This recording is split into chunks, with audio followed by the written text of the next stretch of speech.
Mississippi Democrat Bennie Thompson is facing one of the biggest moments in a political career that has spanned more than 50 years. The chairman of the House Select Committee investigating the January 6th attack on the Capitol will lead the public hearings that start tomorrow evening.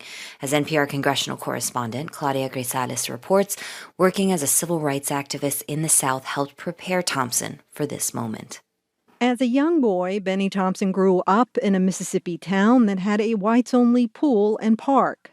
As a teen, he traveled 51 miles past two schools for whites so he could attend one for blacks. I never saw my hometown of Bolton when I was in high school during the day because I caught the bus at night. It was so early in the morning, and I got back so late it was dark. That's Thompson at a National Civil Rights Symposium in 1989 as he fought for equal access in education and at the ballot box. Some of the things we can't forget.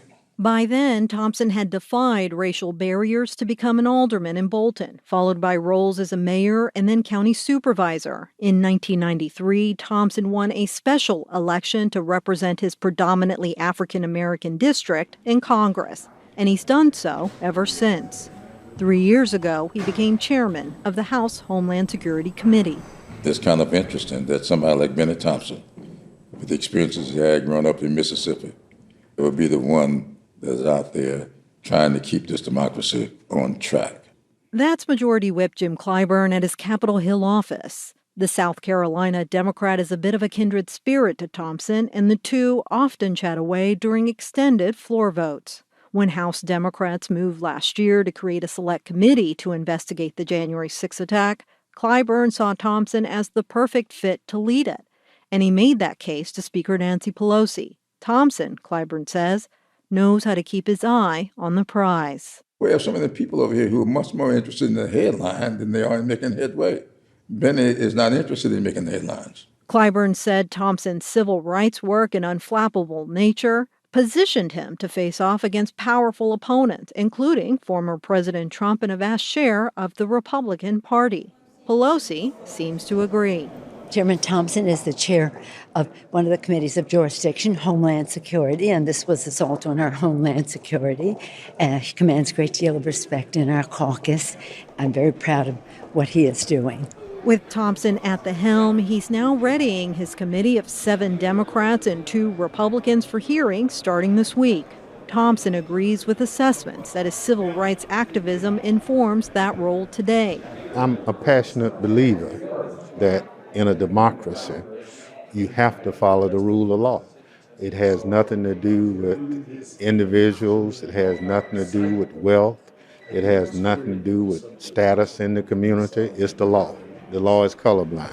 The committee's hearings are built on interviews with more than 1,000 witnesses and more than 100,000 documents. Thompson says he's also working across the aisle in a new way, developing connections with the 2 GOP members on the panel.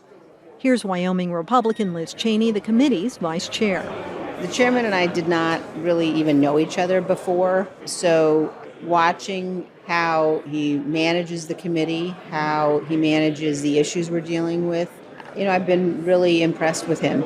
Cheney says Thompson steers clear of partisan arguments and debate that could slow down the committee's work. He's very focused always on the substance and on the facts. Through the January 6th investigation, Thompson says he's calling it as he sees it. And he says he's gained a new education about the danger the country faced that day, an education that will be more fully shared with Americans. I have learned a lot about how perilously close we came on January 6th to losing this democracy.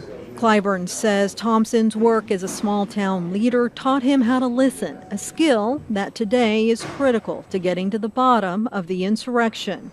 He says it's all part of Thompson's search for a more perfect union. Here he is, growing up under the imperfections of this country, yet he is the one being looked to now to do what is necessary to preserve it. For Thompson, preserving democracy today means telling the full story of the January 6th riot and ensuring its moment in history is one that Americans will never forget. Claudia Grisales, NPR News, the Capitol.